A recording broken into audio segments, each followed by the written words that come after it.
નમસ્કાર વિદ્યાર્થી મિત્રો, ડેઇલી ટોપ 10 ક્વિઝ MCQ ટેસ્ટ ભાગ નંબર 13માં આપનું હાર્દિક સ્વાગત છે. શરૂઆત કરીએ પ્રશ્ન નંબર 1થી કે રાજ્યની કામગીરી માટે નીતિ ઘડતરનું કાર્ય કોણ કરે છે? તો આપણો જવાબ રહેશે ઓપ્શન સી, મંત્રીમંડળ. રાજ્યની કામગીરી માટે નીતિ ઘડતરનું કાર્ય મંત્રીમંડળ કરે છે. નેક્સ્ટ પ્રશ્ન, જ્યારે રાજ્યપાલ રાજ્યની વિધાનસભાને સંબોધન કરવાના હોય ત્યારે તેમની સ્પીચ કોણ તૈયાર કરે છે? તો આપણો જવાબ રહેશે ઓપ્શન એ, રાજ્યના મુખ્ય સચિવ તૈયાર કરે છે. જ્યારે રાજ્યપાલ રાજ્યની વિધાનસભાને સંબોધન કરવાના હોય ત્યારે તેમની સ્પીચ રાજ્યના મુખ્ય સચિવ તૈયાર કરે છે. જોઈએ નેક્સ્ટ પ્રશ્ન કે 100મો બંધારણીય સુધારો નીચેના પૈકી કઈ બાબત અંગે કરવામાં આવેલ છે?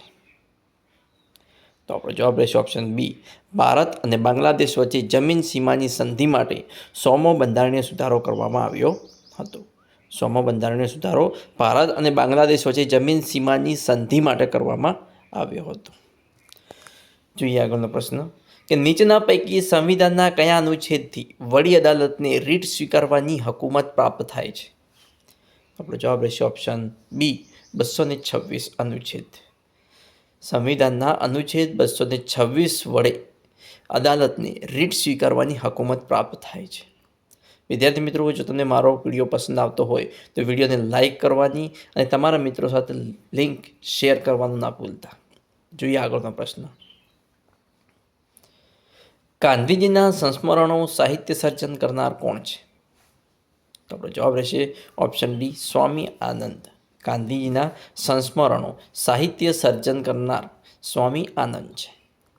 જોઈએ આગળનો પ્રશ્ન કે જીવન વ્યવસ્થા રચના કોની છે? જીવન વ્યવસ્થા રચના કોની છે? તો આપણો જવાબ રહેશે ઓપ્શન એ, દત્તાત્રેય બાલકૃષ્ણ કાલેલકરની.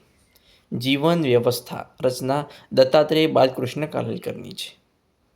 જોઈએ નેક્સ્ટ કે હેડર અને કૂટર કયા મેનુમાં આવેલ છે? હેડર અને કૂટર કયા મેનુમાં આવેલ છે? જવાબ છે વ્યૂ મેનુમાં આવેલા છે. હેડર અને કૂટર વ્યૂ મેનુમાં આવેલ છે. નેક્સ્ટ, TCP એટલે શું? TCP એટલે શું અથવા TCPનું ફૂલ ફોર્મ શું છે? તો જવાબ છે option C, transmission control protocol. TCP એટલે ટ્રાન્સમિશન કંટ્રોલ પ્રોટોકોલ. જોઈએ આગળનો પ્રશ્ન કે ડોક્યુમેન્ટની હાર્ડ કોપી કાઢવા માટે કયા સાધનનો ઉપયોગ કરવામાં આવે છે? તો આપણો જવાબ રહેશે ઓપ્શન ડી, પ્રિન્ટર. ડોક્યુમેન્ટની હાર્ડ કોપી કાઢવા માટે પ્રિન્ટરનો ઉપયોગ કરવામાં આવે છે. જોઈએ નેક્સ્ટ,